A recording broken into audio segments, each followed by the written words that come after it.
보험지식 저장소의 최민수입니다. 오늘 영상의 주제는요, 올해 2024년도에 들어서 저에게 주셨던 교통사고 관련 질문들 중에서 가장 많은 질문 10가지를 제가 뽑아서 여러분들에게 짧게 설명을 드리는 그런 영상입니다. 물론 이 질문에 대한 답변들이 그동안 제 영상을 열심히 시청해 주신 분들께는 다소 반복된 내용일 수가 있겠지만, 교통사고가 처음인데 모르는 것이 많으신 분들, 궁금증이 많으신 분들께는 조금이나마 도움이 될 것 같아서 제가 열심히 저에게 주신 질문들을 간추려서 뽑아봤고요. 오늘 10가지를 소개해 드리도록 하겠습니다. 자, 그럼 첫 번째 질문부터 살펴보도록 하겠습니다. 자, 첫 번째 질문인데요. 사실 저는 이 질문을 많이 하실 거라고 생각하지 못했는데 통계를 내다 보니까 많더라고요. 질문 내용은 진단서는 어디서 받아야 되나요? 이렇게 물어보시는 분들이 계셨는데요.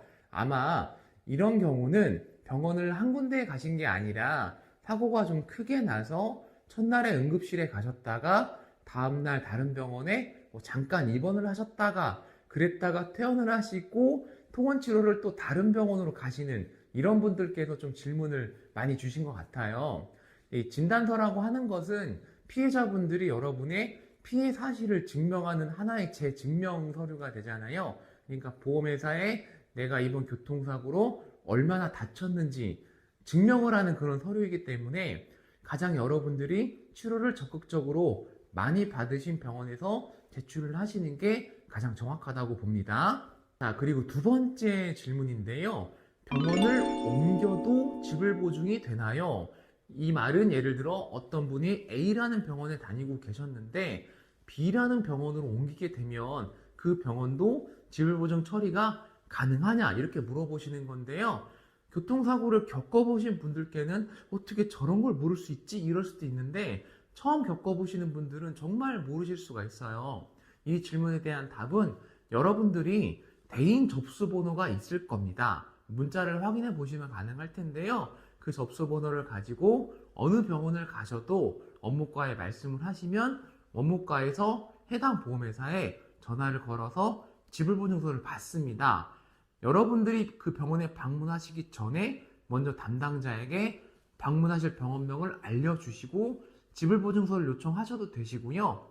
여기에서 중요한 것은 자동차 보험으로 처리가 안 되는 경우만 보증이 안 되고 그렇지 않은 경우는 전부 다 지불보증 처리가 가능하다는 점 제가 안내를 드리도록 하겠습니다. 자, 세 번째 질문입니다. 왜 입원 기간이 제한되나요? 이 규정은 비교적 최근에 생긴 내용인데요. 자동차 보험 진료 수가라는 게 있어서 그렇습니다. 자동차 보험만 그런 게 아니라 모든 보험은 일정한 진료 기준이라는 게 있어요. 병원에서는 이 기준에 어긋나는 치료를 했을 경우 여러분들을 치료를 해주고도 보험회사로부터 치료비를 받지 못하는 경우가 생깁니다.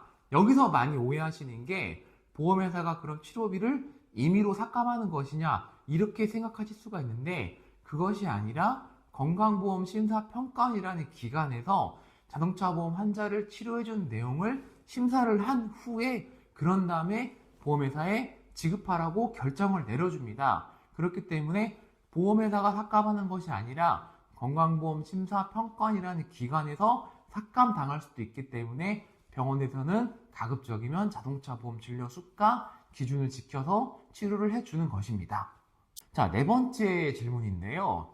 제가 받고 싶은 치료는 자동차 보험으로 치료가 안 되는데요. 이런 말씀을 해주는 분들이 계시는데요. 이건 아마 도수치료라든지 기타 비급여 치료를 받고 싶은데 자동차 보험으로는 안 되더라. 받을 수 있는 방법이 없느냐? 이렇게 질문을 남기는 분들이 좀 계시는데요. 앞서 말씀드렸지만 자동차 보험에도 엄연히 진료 수가라는 제도가 존재를 합니다.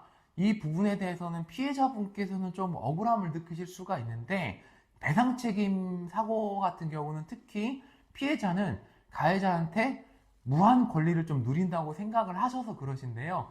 그렇지는 않고요. 제가 이해를 돕기 위해서 극단적인 예시를 들자면 여러분이 가해자가 되었을 때 어떤 피해자분이 정말 해외에 좋은 치료가 있다더라 하면서 비행기를 타고 왔다 갔다 하면 여러분은 그 비용을 다 인정해 주시겠습니까? 그렇기 때문에 일정한 기준은 필요하고요. 이 기준이 모든 피해자분들에게 부합하지 않지만 어쩔 수 없는 부분이라고 좀 이해를 해 주셔야 될 것 같습니다. 자, 5번째 질문입니다. 입원 치료가 통원 치료보다 유리한가요? 입원 치료와 통원 치료의 가장 큰 차이는 휴업손해 인정 여부입니다. 성인이시라면 휴업손해가 인정이 가능하기 때문에 입원 치료를 하게 될 경우는 통원 치료보다 합의금 비용이 높아진다고 말씀드릴 수는 있겠습니다. 그렇지만 어디까지나 입원 치료는 여러분들이 몸이 아파서 입원을 하셔야 되는 것이지 합의금을 높이기 위한 수단으로 입원 치료를 해서는 안 된다는 점, 저는 그렇게 말씀을 좀 드리고 싶습니다. 자, 7번째 질문입니다. 이 질문은 조금 민감한 질문입니다. 바로 통원 치료로 합의금 200만 원 이상 가능한가요? 이렇게 물어보시는데요. 사실 답변 드리기가 굉장히 곤란한 질문입니다. 여러분들이 실제로 입은 부상의 정도라든지 사고의 크기, 치료 기간, 이런 여러 가지 요소를 판단해서 파악을 해야 되기 때문에 된다 안 된다 말씀드리기는 굉장히 어려운 사안이고요. 다만 일반적인 기준을 말씀드리자면 통원 치료 몇 번 받은 것 정도로는 다소 어렵다. 저는 이렇게 말씀을 드리도록 하겠습니다. 자, 그리고 8번째 질문입니다. MRI 같은 정밀검사 촬영 후 아무런 이상이 없다면 저한테 불리한가요? 이 질문은 은근히 많이 주셨는데요. 만약 의사 선생님께서 여러분들을 치료하시다가 정밀검사가 필요하다는 소견하에 여러분들이 MRI 같은 정밀검사를 촬영을 하셨는데 별다른 이상이 없다면 그 이상이 없다는 이유로 여러분들에게 불이익한 사실은 없습니다. 자, 그리고 9번째 질문입니다. 이 질문도 정말 많은 질문인데요. 바로 교통사고로 디스크 진단을 받았어요. 어떻게 하면 되나요? 이 질문의 핵심은 여러분들이 교통사고가 발생하기 이전에 디스크를 발견한 적이 없었다. 이런 분들이 좀 많이 해주시는 질문인데요. 디스크는 분명 퇴행적인 요소가 있는 질환입니다. 우리가 이 사실은 어느 정도 인정을 하되 교통사고로 인해서 디스크가 악화가 되었는지 또는 새롭게 발생하였는지 확인해 봐야 됩니다. 그렇기 때문에 여러분들이 이 부분이 궁금하시다면 반드시 CD를 발급받으시고요. 정밀검사 판독지를 또 발급을 받으셔서 주변의 전문가분들에게 판단을 의뢰 맡겨보시길 바라겠습니다. 자, 마지막 10번째 질문입니다. 이 질문은 조금 내용이 어려운 질문일 수도 있는데요. 담당자가 친절하지 않아요. 제 편이 아닌 것 같아요. 이런 질문들을 많이 주시는데요. 우선 제가 이 부분에 대해서는 담당자로 일했던 경험칙상 최대한 담당자를 변명해드리자면 담당자가 정말 바쁘긴 바쁩니다. 그렇기 때문에 여러분들 한 사람 한 사람에게 친절하게 대할 여유가 종종 사라지기도 합니다.